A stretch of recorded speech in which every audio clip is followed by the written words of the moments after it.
Hey, welcome back to Blaze Adams 24/7, baby. I'm back, and I'm talking about the Biermans today. You remember them, that toxic couple who were basically at each other's throats like War of the Roses. Well, they're still going through their divorce. They have actual trial coming up in November, right around the corner.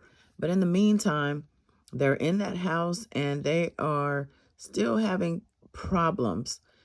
This article in the blast says Kim Zolciak and Kroy Bierman's divorce takes another messy turn with spying claims. Kim Zolciak and Kroy Bierman may live under the same roof, but that does not make them friends. The estranged couple continue airing their differences in court documents, with Zolciak accusing Bierman of spying on her. According to the court records, Kim filed her allegations last week on October 9th. This isn't the first time Kim Zolciak has slammed Kroy Bierman over their living situation. In January and May, the TV personality accused her estranged husband of taking her personal belongings and even trying to sell them. Although Zolciak's new motion against Bierman was sealed, sources familiar with the situation spilled the tea. They claim she accused the former athlete of surveying her within her home. Zolciak allegedly backed her claims with photo evidence of Bierman passed out in her closet after spying on her. These incidents continued with him invading her private space while she wasn't at home and removing her security systems. According to insiders, Zolciak had set up security cameras to stop Bierman from spying on her, but he took everything out. She stressed that his behavior was a blatant disregard of the judge's previous order about their living situation.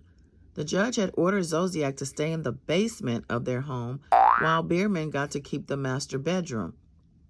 Sources told TMZ the former Bravo celebrity wasn't trying to evict her ex, but to stop his surveillance and obtain her missing belongings.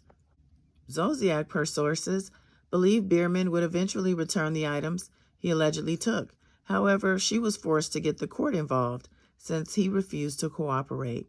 Her motion, if granted, will stop Bierman from touching her belongings in the future, including personal notes Zolciak suspects he may have already gotten his hands on. Sources also noted that her claims matched previous reports made in January and May. In January, Zolciak claimed Bierman stole her personal items in an attempt to sell them, but he denied these allegations. A similar incident occurred in May when cops were called to their home. At the time, Zolciak accused Bierman of snatching her phone and then locking himself in the master bedroom. Body cam footage from the responding officers captured the former linebacker denying having his estranged wife's phone. In September, the blast reported that Bierman had petitioned the court to remove Zolciak from the decision-making table. He requested the power to sell their Georgia mansion without her input, citing her unwillingness to cooperate. According to Bierman, Zolciak was blocking a $3.5 million offer for the property despite the threat of foreclosure looming over their heads. She refused to sell because she would not accept anything below $3.85 million. The estranged couple had repeatedly slashed the price of their home, with the last sale offer for $3.95 million. Given their inability to attract buyers for months, the $3.5 million bid was the rainbow after the storm to Bierman. Apart from requesting Zolciak's removal from the decision-making process of their home sale, Bierman also slammed her spending habits. He stressed that they were drowning in debt, while his estranged wife enjoyed a lavish lifestyle. The exes had multiple creditors after them, with a $1.32 million IRS lien, a $2.2 million mortgage, and an additional $250,000 home equity line of credit. There were also 3 attorney liens filed against their Georgia home. Despite their financial crisis, Zolciak allegedly purchased $400 bottles of wine by the case and splurged on clothes, plastic surgery, and online gambling. She also frequently left town, a lifestyle Bierman vehemently disapproved of. The drama between Bierman and Zolciak might end soon with their upcoming trial in November. The blast noted that the pair received their court date in July and were scheduled to appear at the Fulton County Superior Court. The estranged spouses were expected to attend hearings on November 5th and 6th to settle their divorce disputes and part ways for good. Their separation journey began in May of 2023, but their case was dismissed following reconciliation claims from Zolciak. However, Bierman claimed their marriage was irretrievably broken and filed to end their union a second time. Zolciak followed in his footsteps last October and requested primary physical and joint legal custody of their 4 minor kids. Will Kim Zolciak and Kroy Bierman be able to split amicably? These two are really going through it. And just looking back at their origin story, because I did watch Real Housewives of Atlanta when they met. I remember there was a charity event. I think she and Kroy were partnered up for a dance of some sort. They had to practice. I don't remember the details. All I know is he was a successful football player. I think he played for the Atlanta Falcons, if I'm not mistaken. When she met him, she saw perfection. This man, to her, handsome, in shape, and loaded, and single. So she went right after him. I believe she's older than him. She already had kids. She already was estranged from her own family. He was very close to his family, though. But guess what? After linking up with Kim, now he's estranged with his family. So now, after it's all said and done, they're fighting like cats and dogs. They pretty much can't stand each other. And now he doesn't have his family. Maybe he's reconciled. But she, with her out-of-town trips, is probably still doing what she's always done. And we'll say allegedly here, but we all know Kim has used that face card and that body to get things and money.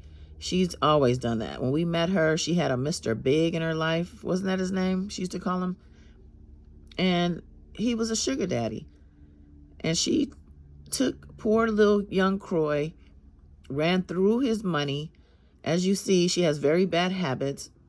That's the gambling, the traveling, and the shopping. Very expensive taste. And is she bringing any money in? Not much, if any.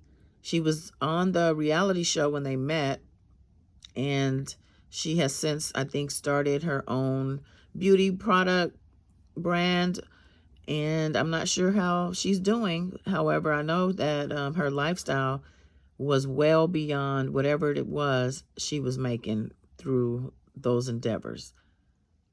But here we are. Now Kroy is so destitute, he has to sneak and hide in his wife's closet in order to spy on her and also to steal things to sell because they're broke. And he doesn't have any other means. How else is Kroy making money now that he's not playing football? He's not an old guy. He can still do something. I mean, did he invest in any businesses? Real estate? I mean, what does he have at this point besides 4 minor children? And it's a shame that Kim's older daughters had to witness the implosion of this marriage, because I believe they were very much all for the marriage. And even when the kids came, they all seemed to embrace each other and they were one big happy family. But now I don't see anything positive happening with anybody in this family. And I blame Kim. Kim, you are a horribly selfish and just miserable human being to do this to this man, and then really put your children also on the back burner when it comes to your spending habits and the way that, you're handling this divorce and this property situation.